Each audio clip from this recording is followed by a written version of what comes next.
Tias também. Isso aí, ó, veloz e curioso. Isso aí, gostei de ver. Momento de ouvirmos a palavra do nosso Deus, momento onde seremos ministrados, desde os pequenos até os maiores. Nós vamos ouvir a voz do nosso Deus. Nosso pastor vai nos direcionar aqui embaixo e as irmãs vão estar ministrando sobre a vida das crianças lá. Louvado seja o nome do Senhor. Senhor, meu Pai, nós te glorificamos, Senhor, mais uma vez por estarmos em Sua presença, Senhor. Nós agradecemos por termos chegado aqui bem, para que nós possamos ouvir a Tua palavra, Senhor. Que as crianças lá em cima possam, por meio das tias, serem ministradas pelo Seu amor, meu Deus, para que elas, mesmo pequeninas, continuem sendo mensageiros da Tua palavra, meu Deus. E aqui embaixo, que o Senhor, por meio do pastor Jackson, ministre a palavra aos nossos corações, Senhor. Que o Senhor coloque a Sua vontade sobre os nossos caminhos e sobre as nossas vidas. Pois aqui nós estamos comunhando em função do Teu nome, Senhor. É isso que nessa noite te peço, em nome do Seu Filho Jesus. Amém. Graças a Deus. Queridinhos, abrir a palavra de Deus. Gênesis 37. Gênesis capítulo 37. Se você precisa de Bíblia aí para acompanhar a leitura e a explicação, é só levantar sua mão. Nosso time de recepção já está aí a postos para poder te disponibilizar a Bíblia, ao carinho da igreja, para que você possa acompanhar a leitura e a explicação com a Bíblia aberta na sua mão. Gênesis capítulo 37.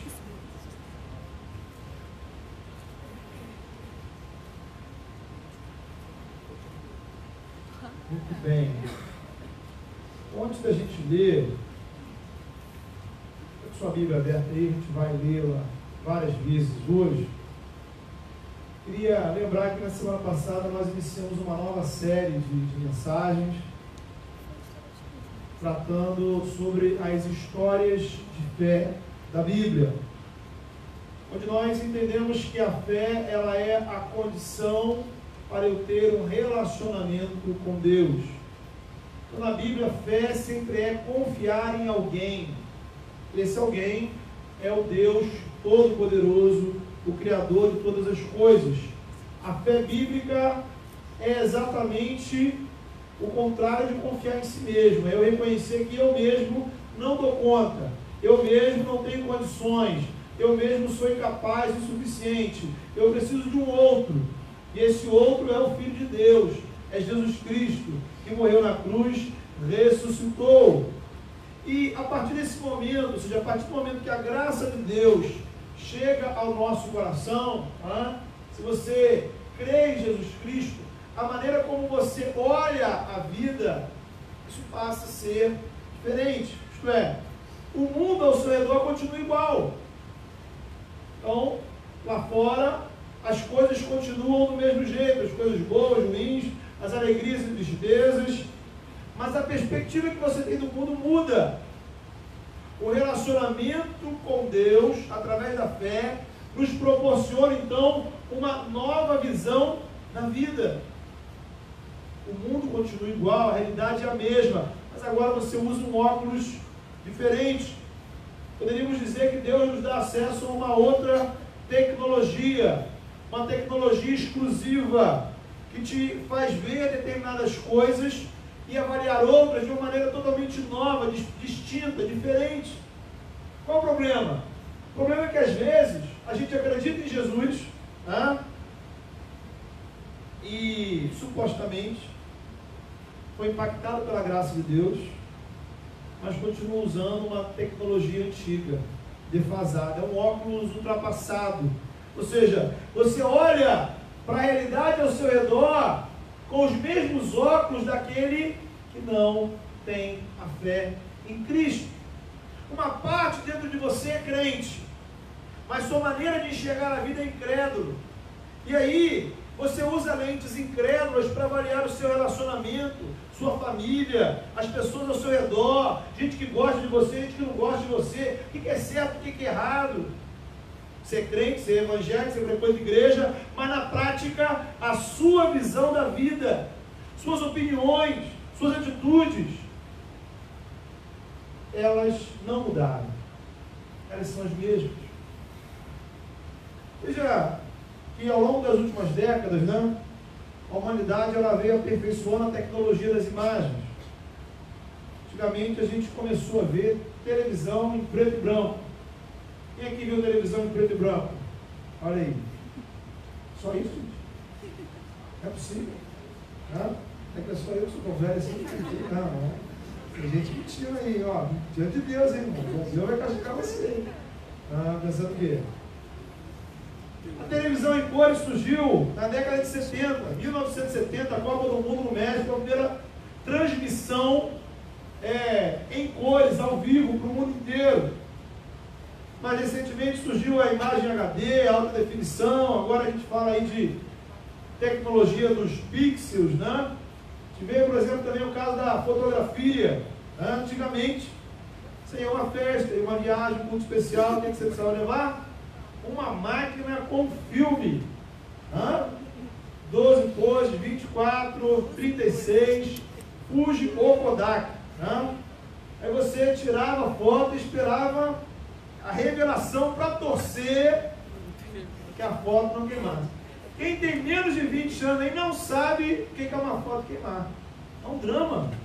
A pessoa precisava de fazer terapia, né? Porque você imagina, você tirava aquela foto, você ficou horas procurando a pose e aí vinha lá o raio da foto queimada. Não tem recuperação, né? Então veja, a humanidade ela desenvolveu a tecnologia da imagem. Quer dizer que a gente vê melhor do que víamos há 50 anos atrás. Todavia, o mundo é o mesmo mundo. Vemos melhor a mesma realidade. A fé é a tecnologia de Deus que te faz enxergar uma perspectiva totalmente nova da vida. Ver o que o mundo não te faz ver. Enxergar o que os olhos humanos não têm acesso naturalmente. Então hoje a gente quer falar disso. A gente vai falar da história de José. É uma história emocionante, né? Seria aí um filme ganhador de Oscar. Uma história dramática. É uma história que mostra a diferença que a fé faz na hora da gente enfrentar os problemas da vida. É uma história que nos ensina como a fé abre uma nova perspectiva sobre a realidade. Eu gostaria de convidar você nessa noite a pensar sobre isso. Né? E antes da gente começar a ler, a gente convidar a fazer uma oração muito simples e objetiva. Eu não posso prometer que você vai sair daqui e lá fora as coisas vão ser diferentes. Na verdade, provavelmente lá fora vai ser tudo igual. A violência, os problemas da sua casa, sua conta bancária, seu chefe, o trânsito, enfim, o mundo. E você pode sair daqui hoje com uma perspectiva diferente desse mundo. Você pode sair daqui hoje com uma visão diferente. Encarar a sua vida com um outro olhar. Feche seus olhos. Diga isso para o Senhor, não para mim. Não, Senhor, Senhor, eu preciso de uma nova perspectiva para a minha vida. Eu quero ter um outro olhar, um olhar de fé. Eu quero enxergar o que eu não estou enxergando, eu quero perceber o que eu não estou percebendo, eu preciso ver o que os meus olhos não estão conseguindo enxergar. Diga isso para o Senhor. Deus amado, em nome de Jesus, venha em encontro ao Pai daqueles que nessa hora sinceramente oram ao Senhor. E a gente pede por graça e por misericórdia, Senhor, um novo olhar, ó Pai, para a nossa vida, Senhor. Que o Senhor nos capacite nessa noite a olhar para a nossa família, a olhar, Senhor, para os nossos desafios, olhar para os nossos dramas, olhar para os nossos problemas, olhar para as pessoas que nos fazem mal, olhar para os desafios desse mundo com uma perspectiva diferente. Em nome de Jesus, o Teu Espírito Santo tem poder de trazer sobre nós esse olhar. E nós suplicamos por graça, Senhor. Que isso se realize, Senhor. Em nome do Teu Filho Jesus. Amém. Então, queridos, a gente vai ver a história de José. É uma história que atravessa na Bíblia aí 13 capítulos. Então não dá para a gente ler tudo, né? A gente vai pegar alguns recortes, como se fossem cenas, episódios de uma série. Então, no capítulo 37 de Gênesis, você é apresentado a José. José é filho de Jacó. Se você nunca leu a Bíblia ou conhece pouco dela, você precisa saber que Jacó faz parte da família mais importante da Bíblia. Então Jacó José, ele é filho de Jacó. Consequentemente, ele é neto de Isaac. Consequentemente, ele é bisneto de Abraão. Dessa família nasce o povo de Israel. Dessa família nasce o Messias, o Salvador, Jesus Cristo. Então não é qualquer gente, né? São pessoas importantes. Então José era filho de Jacó e tinha 11 irmãos. Mas podemos dizer que havia um problema sério naquela família. Então vamos olhar para o primeiro texto. Gênesis 37, de 3 a 5. Ora, Israel amava mais a José que a todos os seus filhos, porque era filho da sua velhice, e fez-lhe uma túnica talar de mangas compridas. Vendo, pois, seus irmãos que o pai o amava mais que a todos os outros filhos, odiaram-no e já não lhe podiam falar pacificamente. Teve José um sonho e o relatou aos seus irmãos, por isso o odiaram ainda mais. Então, queridos, a Bíblia começa a contar para a gente a história de José, nos mostrando que os irmãos dele o odiavam. O pai de José, Jacó, tratava José de forma diferente, né? José era uma espécie de queridinho do papai, né? Então José ganhava presentes especiais que os irmãos não tinham. E para piorar as coisas, José começou a ter uns sonhos. E nos sonhos ele sonhava que todos os seus irmãos e até o seu pai se prostravam diante dele, né? Então os irmãos, a maioria mais velha, já diziam assim: bem, esse cara pensa que é, né? A gente um dia vai estar ali servindo a ele. E a coisa foi só piorando, né? A gente fica escandalizado aí com essas histórias de família que passa na televisão, né? Você nunca leu a Bíblia com atenção, você vê o que acontecia com as famílias na Bíblia. Olha aí o capítulo 37 agora, versículos 20, 23 a 24, 19 a 20, 23 a 24 e 28. E diziam um ao outro: vem lá o tal sonhador, vinde, pois, agora, matemo-lo e lancemo-lo numa dessas cisternas. E diremos: um animal selvagem comeu, e vejamos em que lhe darão os sonhos. Mas, logo que chegou José a seus irmãos, despiram-no da túnica, a túnica talar de mangas compridas que trazia, e, tomando, o lançaram na cisterna vazia, sem água. E, passando os mercadores midianitas, os irmãos de José o alcançaram e o tiraram da cisterna, e o venderam por 20 ciclos de prata aos ismaelitas. Estes levaram José ao Egito. Os irmãos de José resolveram matar José. Tiveram uma ideia lá, né? Vamos matar José, acabar com a raça desse cara. Aí um mais piedoso, né? Vamos dizer assim: não, vamos matar não, vamos jogar no poço, deixa ele aí, ver o que acontece. Aí por fim botaram no poço, mas aí passou uma caravana que tinha escravos indo para o Egito. Vamos vender José como escravo, pronto. E assim José, ele é vendido. E como não se bastasse tudo isso, eles pegam as roupas de José, rasgam, passam ela em sangue de animal, levam para o pai dizendo: pai, olha, infelizmente os animais as feras do campo mataram o seu filho. Como cínica e dissimulado, os irmãos ainda tentam consolar o pai. O que você pensaria dos seus irmãos numa situação dessa? Qual seria o seu sentimento? Essa história, queridos, ela é feita para você sentir, não apenas para você entender. Não dá para acompanhar apenas com a mente, precisa acompanhar com o coração. Então, nessa altura do campeonato, o texto quer que você sinta raiva dos irmãos José. Você precisa entender se esses caras são os canalhas. Como é que eles fazem isso? Seu sentimento precisa ser esse, que é o sentimento humano, é o sentimento de contrariedade, é o sentimento de, meu Deus, como pode alguém fazer isso? Minha própria família, meus 11 irmãos, nenhum deles defendeu. Se juntaram os 11 numa conspiração, né? Faz uma quadrilha. Imagine. Como é que isso marcaria a sua vida? O que levaria você para o seu futuro? Vamos olhar José, né? Bem, se a vida tem o fundo do poço, José chegou nele. Sem família, seus irmãos o odiavam, seu pai achava que ele estava morto, estava escravo numa terra estrangeira, sem ninguém conhecido. Né? Uma história muito parecida contada pelo filme 12 anos de escravidão. Depois você dá uma conferida. Então imagine o que passava no coração de José nesse momento. Angústia, depressão, raiva, desejo de vingança, desejo de tirar sua própria vida.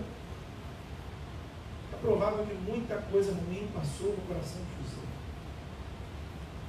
Mas aí a gente começa a ver como a fé deu a ele uma nova perspectiva da vida.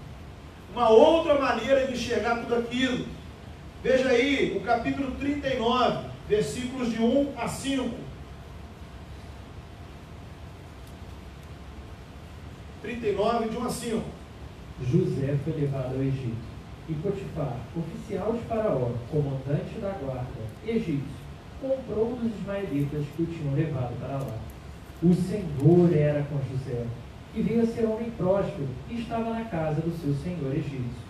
Vendo Potifar que o Senhor era com ele, e que tudo que ele fazia, o Senhor prosperava em suas mãos, logrou José mercê perante ele, a quem servia, e ele o pôs por mordomo da sua casa, e lhe pôs nas mãos tudo o que tinha.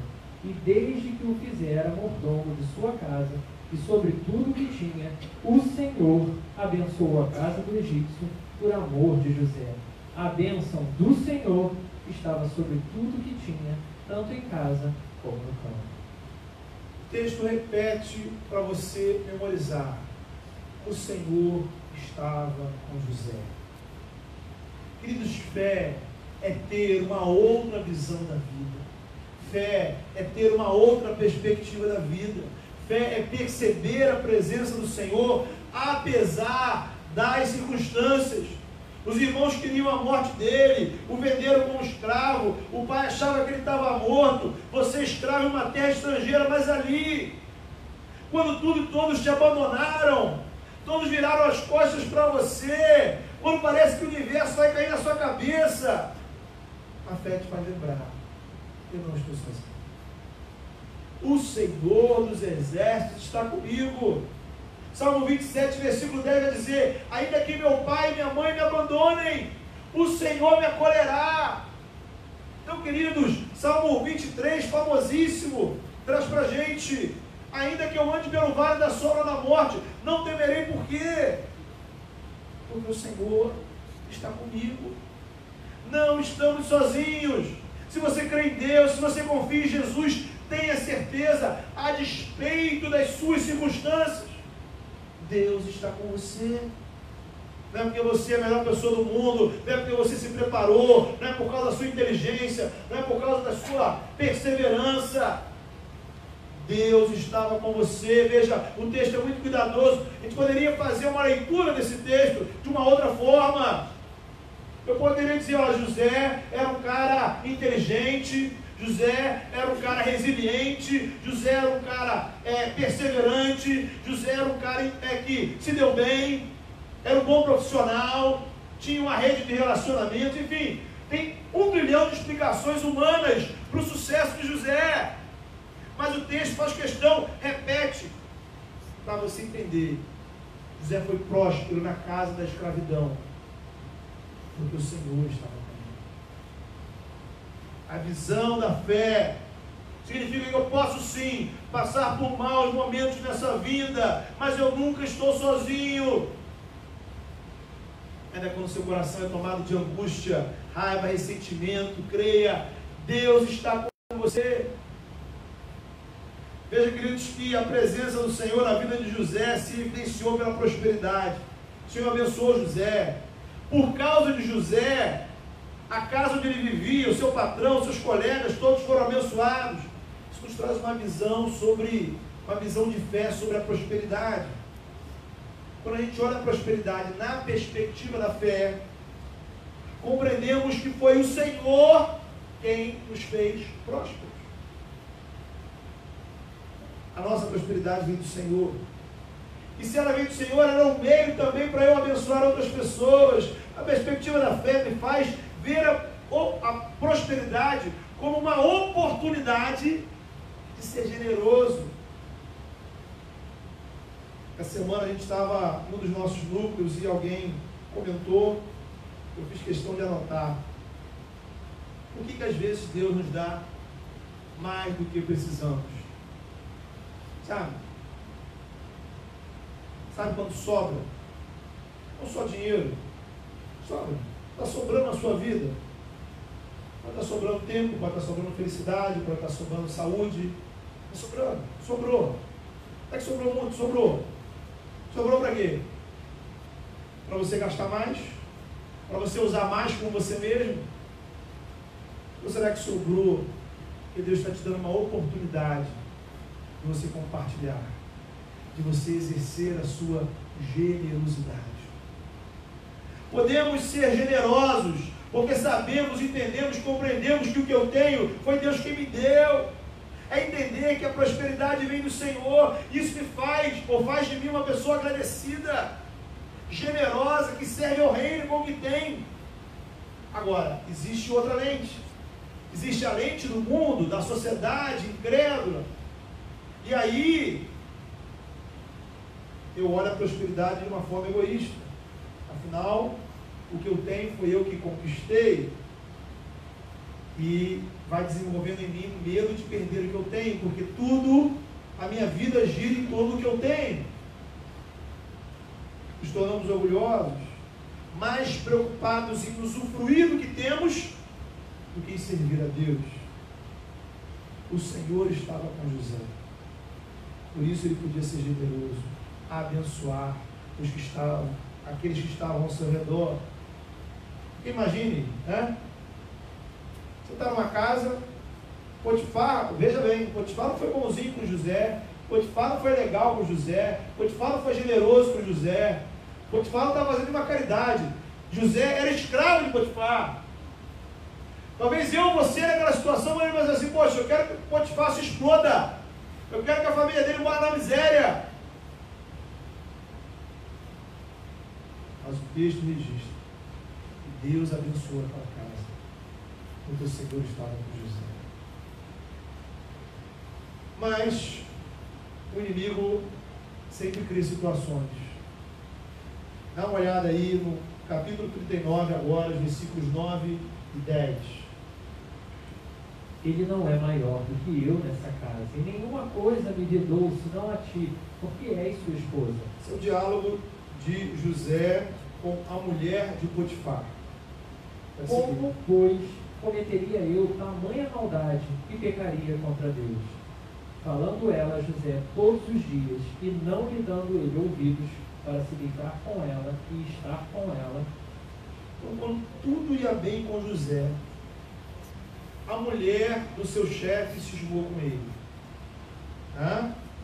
O inimigo não para, não se iluda, ele vai dificultar a sua vida. Ele vai criar problema para você. Então José era um homem de confiança do patrão. Potifar, um homem importante no Egito. José tinha um cargo importante. A mulher de Potifar começa a seduzir José. O texto diz que dia após dia a mulher tentava alguma coisa com ele, a ponto de ele ter que evitar ficar próximo dela. Então José começa a colocar em prática o princípio de fugir da aparência do mal. Então você imagina, José era um homem solteiro e sozinho. Porque veja, você pode ser solteiro, mas você pode ter a família, pode ter gente do seu lado, pai, mãe, irmãos, amigos. José era solteiro e sozinho. Não tinha ninguém ali. Quando olhamos a vida com a perspectiva da fé, levamos a sério a fidelidade com Deus. Na perspectiva do mundo, a gente julga as oportunidades na medida daquilo que é bom ou ruim para mim.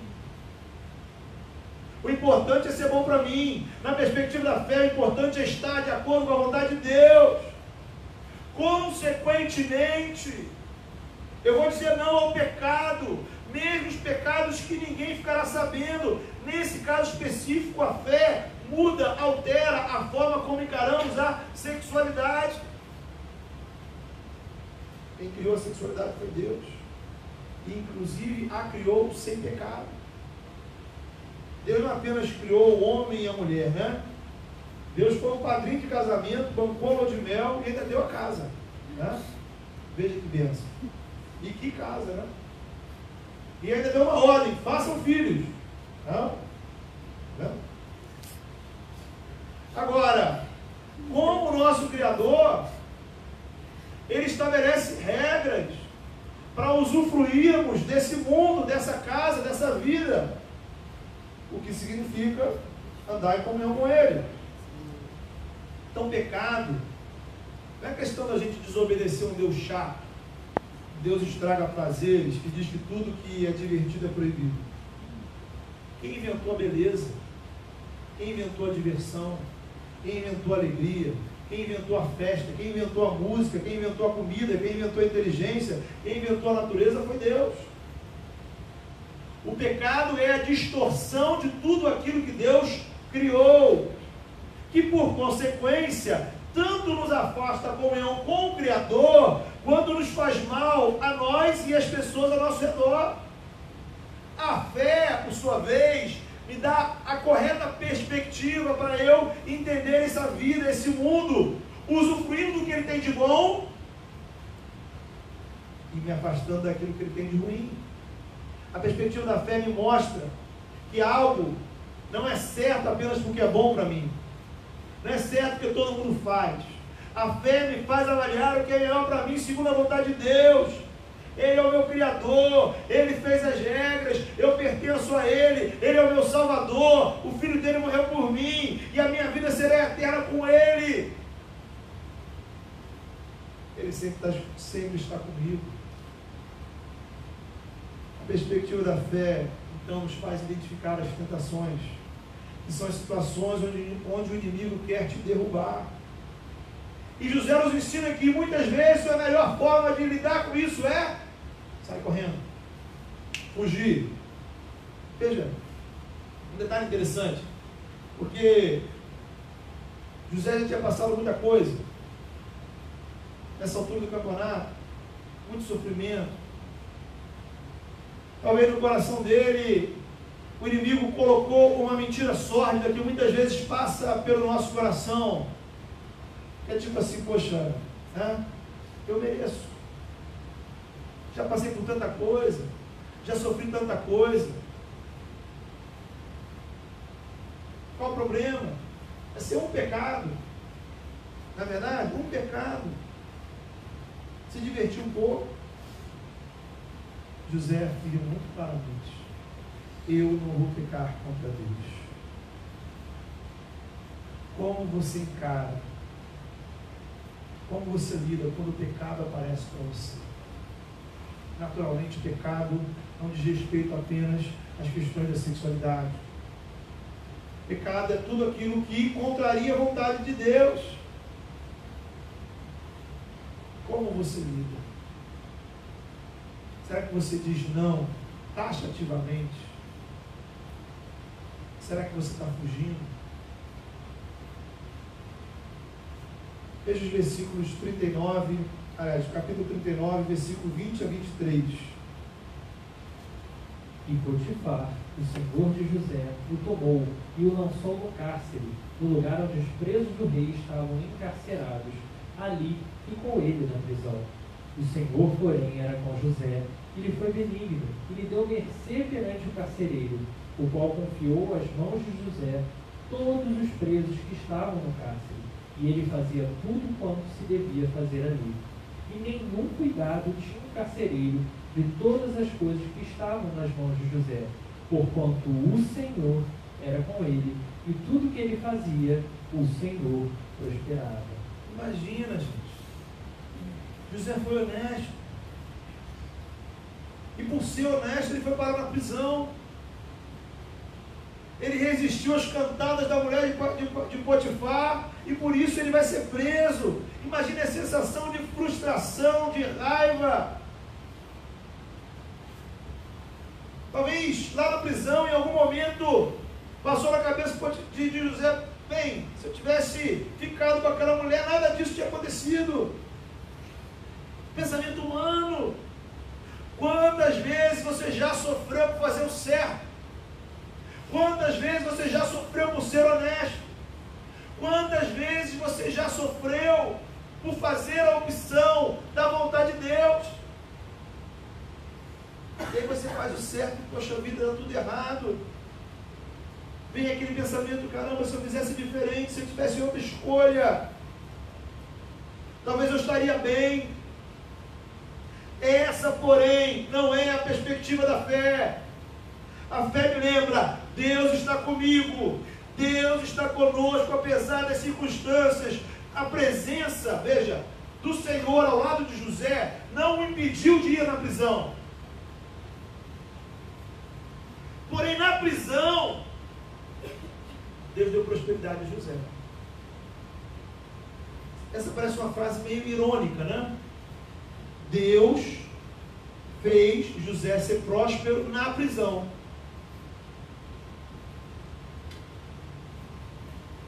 Veja, às vezes a gente não aceita a prosperidade da prisão.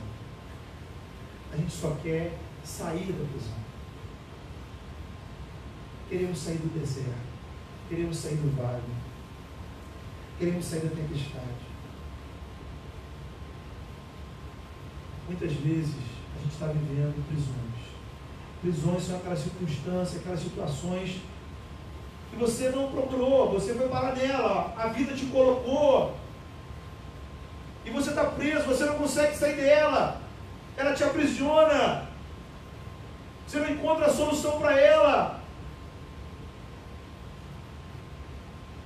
Falta você perceber que no meio de tudo isso, o Senhor está te abençoando. Mais do que isso, na prisão, José é usado por Deus para abençoar. Deus deu a José a capacidade de interpretar sonhos. Na prisão, Deus coloca pessoas que iriam ser abençoadas com o dom de José. A gente lembra de Paulo, quando estava no barco, na tempestade, uma tragédia ia acontecer. E Paulo é usado por Deus para trazer esperança.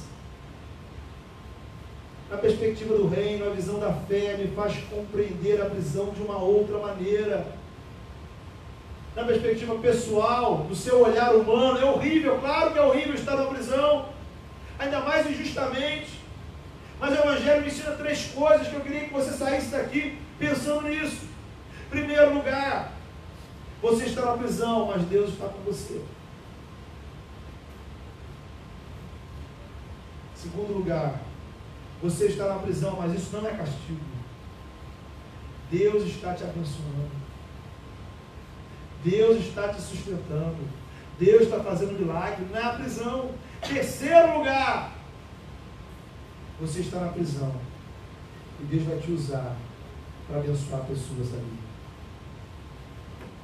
Guardou no seu coração? Deus está com você na prisão.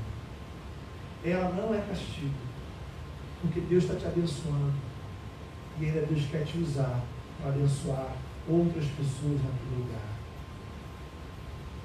O propósito de Deus na vida de José era maior. Vejam, ele interpreta o sonho dos seus colegas de prisão, daí 2 anos depois, ele é chamado a interpretar os sonhos de Faraó, o grande rei do Egito. Lá nesses sonhos, né, aqueles famosos sonhos que Faraó tinha, das 7 vacas gordas e das 7 vacas magras. As vacas gordas seriam 7 anos de prosperidade. As vacas magras seriam 7 anos de sofrimento, de escassez, de fome. Então, José explica o sonho a Faraó. E aí, o que acontece? Faraó incumbe José de supervisionar e administrar o Egito inteiro. Veja a reviravolta. Num dia José está preso. No outro dia José é o homem quase que mais poderoso do Egito. A vida de milhões de pessoas dependem de José. Então José vai administrar o Egito. Por causa de José, durante os 7 anos de prosperidade, o Egito guarda comida. Vem os 7 anos de fome. O único lugar naquela região onde havia comida era no Egito. Depois de tudo que passou, José agora é um homem poderoso. E é aí que muita gente se perde, né? Aquele velho ditado que diz que para se conhecer o caráter de alguém, basta lhe dar poder. Poder corrompe. Mas José aprendeu ao longo de tudo isso a enxergar a sua vida pela perspectiva da fé. Ele olha para aquela situação toda e não muda o seu coração. E aí, nessas reviravoltas que só Deus pode realizar, a fome chega lá na casa dos irmãos de José. Sabendo que somente no Egito havia comida, os irmãos de José vão ao Egito, desesperados à procura de alimento. Quando eles estão na fila de atendimento, imagine, quem está lá? José. Veja, os irmãos de José não perceberam que ele estava lá. Mas José já conheceu. Tem um outro ditado que nos ajuda nessa hora, né? Aquela história. Quem bate, esquece. Quem apanha, nunca. Né? Então, os irmãos de José até apagaram da memória a afeição de José. Não é nem lembrar que um dia tiveram irmão. José, por sua vez, lembrava do rostinho de cada deles. E aí vai. Se José usasse as lentes do mundo, a gente está chegando ao final, essa era a hora perfeita para vingar. Aquela coisa da vingança que é um prato que se serve frio, a faca e o queijo na mão. Era a vingança perfeita. Lembra do início? Você precisa lembrar do início. Qual a sensação que a gente tinha com aqueles irmãos? Eram canalhas, cruéis, sem vergonhas. Eles mereciam a morte, era o mínimo. E José tinha autoridade máxima. José podia mandar o que quisesse, podia mandar torturar, cortar eles em pedacinhos, fazer o que quisesse. Mas veja com atenção. Esse é o último texto que a gente vai ler. Como é que José lida com isso? Gênesis 45. Dá uma olhada aí. Gênesis 45, versículos de 1 a 8. Depois 14 e 15. De 1 a 8. Então José, não se podendo conter diante de todos que estavam com ele, bradou: fazei sair a todos da minha presença. E ninguém ficou com ele, quando José se deu a conhecer a seus irmãos. E levantou a voz em choro, de maneira que os egípcios a ouviam, e também a casa de Faraó. E disse a seus irmãos: eu sou José, vive ainda meu pai? E seus irmãos não lhe puderam responder, porque ficaram atemorizados perante ele. Disse José a seus irmãos: agora chegai-vos a mim. E chegaram-se. Então disse: eu sou José, vosso irmão, a quem vendeste para o Egito. Agora, pois, não vos entristeçais, nem vos irriteis contra vós mesmos, por me haverdes vendido para aqui, porque para a conservação da vida Deus me enviou adiante de vós. porque já houve 2 anos de fome na terra, e ainda restam 5 anos em que não haverá lavoura nem colheita. Deus me enviou diante de vós, para conservar vossa sucessão na terra, e para preservar a vida por um grande livramento. Assim, não fostes vós que me enviastes para cá, e sim Deus, que me pôs por pai de Faraó, e senhor de toda a sua casa, e como governador em toda a terra do Egito. Versículos 14 e 15.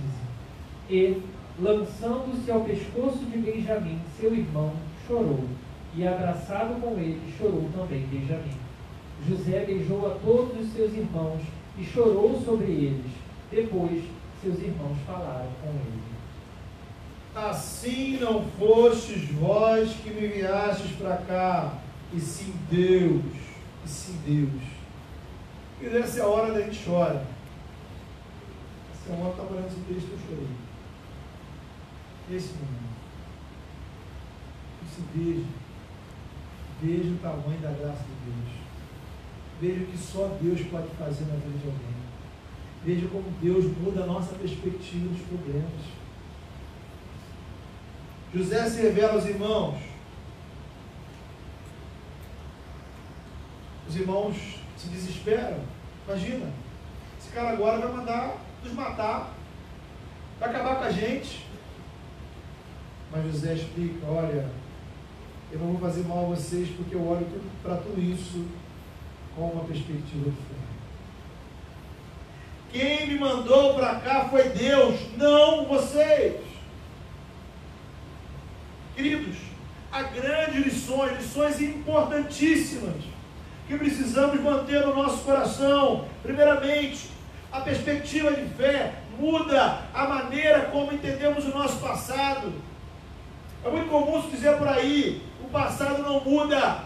Mas eu digo para você, o passado muda, porque o passado é a maneira como a gente olha para ele. E o Evangelho, a fé, nos faz ter uma visão diferente do passado. Isso muda o nosso presente, porque o passado afeta o nosso presente.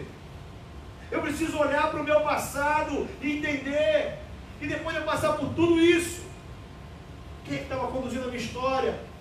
Quando eu estava na prisão, o Senhor estava comigo. Quando eu fui para casa ser um escravo, o Senhor estava comigo. Deus conduziu a minha história. Quanto sofrimento. José não estava reclamando, não estava murmurando, não estava xingando 1000 palavrões. Ele creu, ele entendeu que Deus o trouxe ali. A fé, a perspectiva da fé muda a maneira como eu olho para o meu passado. A perspectiva da fé muda a maneira como eu entendo a minha identidade. Quem sou eu? Eu sou o super José, que passa por todo tipo de tribulação e se torna um homem bem-sucedido. Eu sou um desgraçado, rejeitado pela família, humilhado pelos irmãos. Eu sou um azarado, e quando está tudo bem, vou parar na prisão sendo honesto. Quem eu sou? Eu sou alguém tomado por ressentimento, mágoa, pelo que os outros fizeram. Não, eu sou alguém abençoado por Deus. O Senhor está conduzindo a sua história. Você não é a soma do mal que fizeram contra você. A sua identidade não é o que fizeram contra você, não é também o que você fez de errado. Você não é a média das coisas ruins que as pessoas fizeram com você. Você é filho de Deus, salvo pela graça, escolhido pelo Senhor, que traz a imagem de Deus. E a gente precisa olhar para a nossa história de uma forma diferente, olhar para o meu passado, olhar para o meu presente pelas lentes da fé. A perspectiva da fé muda a maneira como a gente olha para as pessoas que nos fazem mal. A perspectiva da fé fez José retribuir o bem aqueles a quem fizeram mal. Imagine. O que você faria a esses irmãos? Certamente na sua história tem gente que já fez mal contra você. Certamente na sua história tem gente que já foi ruim com você, que foi desonesta, que foi cruel, que foi violenta. E tantas outras coisas, tantas maldades que o ser humano é capaz. O que a gente retribui?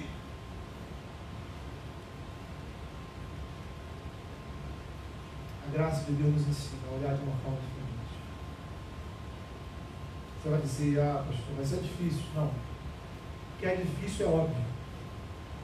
O que é difícil é pressuposto. Na verdade, eu vou dizer a você, o natural é você querer o mal delas. Mas isso é evangelho. O evangelho é sobrenatural. O evangelho é graça. Porque eu merecia de Deus o inferno. Porque eu merecia de Deus a condenação. Porque eu não merecia nada de Deus e Deus me amou. Deus agiu comigo com graça. Porque Ele me fez o bem sem eu merecer. Ele me ensina a não devolver o mal com o mal, mas vencer o mal com o bem. Querido, qual é o óculos? Qual é o óculos que você está usando para olhar para a sua vida? Qual é o óculos? Eu poderia dizer aqui, usar vários chavões, né? Dizer que José foi um cara resiliente, dizer que José é um cara perseverante.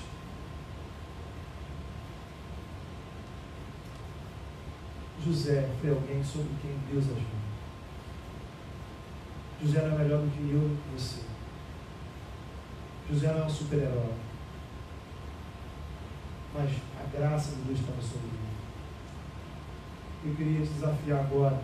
Lembra daquela oração? Eu queria que você orasse de novo nessa hora. Falei para você no início. A vida lá fora vai continuar igual. Os irmãos que fizeram mal estão lá fora. As pessoas, a vida cruel, a violência, os problemas, as desonestidades, as injustiças, o pecado, as ações do maligno estão lá fora. A diferença é como você olha para elas.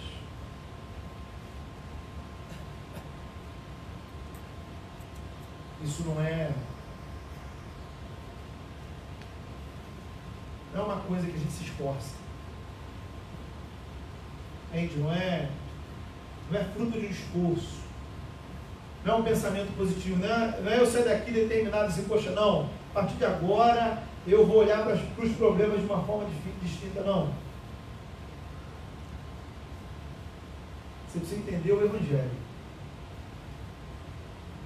Você precisa entender a transformação espiritual que o Senhor pode fazer na sua vida, de modo a te dar outras lentes, outro óculos, outra perspectiva. É você ter acesso a uma visão, a uma interpretação da realidade que só a graça de Deus pode proporcionar. Isso vem do céu, isso vem do alto, isso é dado por Deus. Cabe a nós pedir ao Senhor. Eu queria desafiar você a orar nesse momento. Feche seus olhos.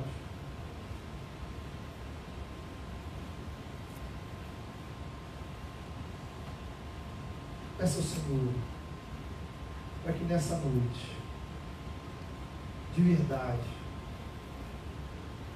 você saia daqui com novos lentes, olhando para o seu passado. Há tanta coisa ruim no seu passado e tanta coisa que tem determinado o seu presente.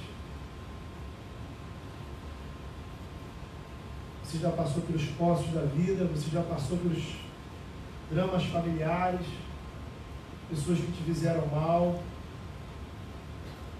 mulheres como a de Potifar, prisão, desonestidade. Mas isso não é quem você é.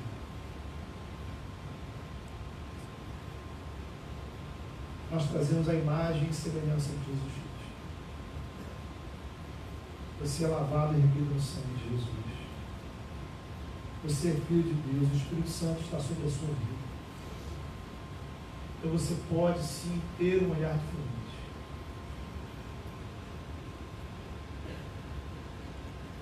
Deus, em nome de Jesus,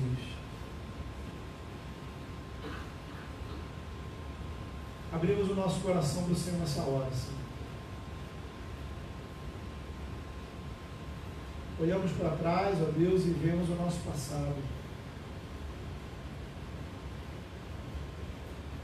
E como às vezes a nossa história, Senhor, é tão semelhante à de José. Talvez a história de algumas pessoas aqui seja pior, Deus. Coisas tão ruins que nós já enfrentamos. Coisas, ó Deus, que fizeram conosco. Momentos, ó Pai, que sofremos injustamente. Coisas, ó Pai, também que a gente fez, ó Pai, a gente é responsável, a gente também não é inocente. Escolhas erradas, atitudes erradas. Mas nessa hora, Senhor, suplicamos a graça, Senhor. A graça do alto, a ação sobrenatural, aquilo que só o Senhor pode fazer. Dá-nos um outro olhar, ó Pai, sobre a nossa própria vida. Dá-nos um outro olhar dessa realidade, Senhor. Em nome de Jesus, que a gente consiga interpretar e olhar, ó Pai, para o mundo à nossa volta, com os óculos da fé. Se pessoas estão aqui nesse momento, Senhor, que ainda, Senhor, não experimentaram e não foram impactadas com essa graça, que Teu Espírito Santo nessa hora os conduza ao encontro com Cristo.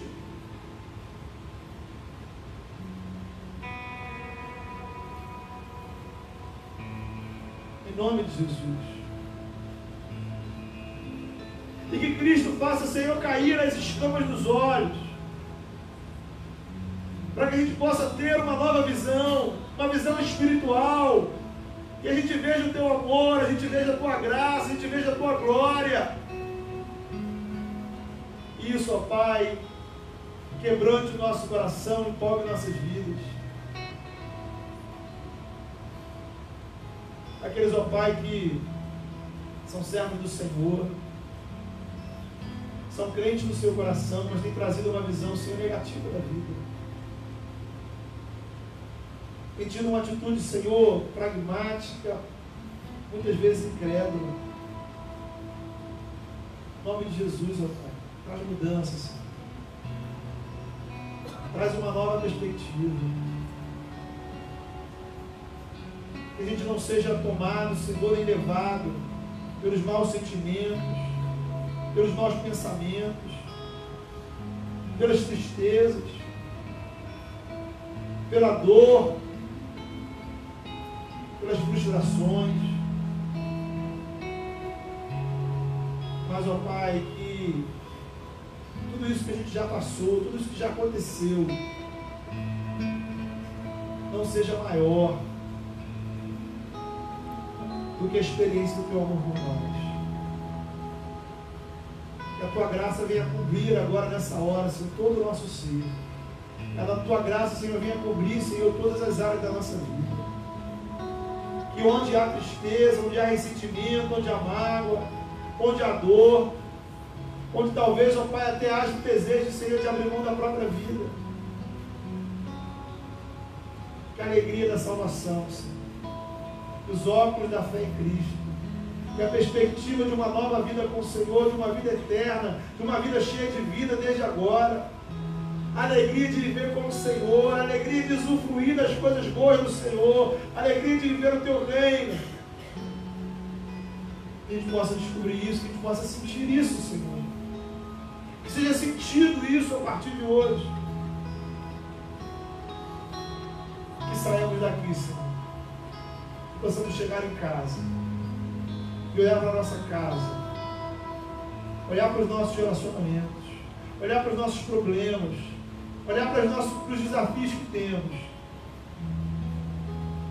com a perspectiva da fé, com as lentes da Tua graça, em nome do Teu Filho Jesus.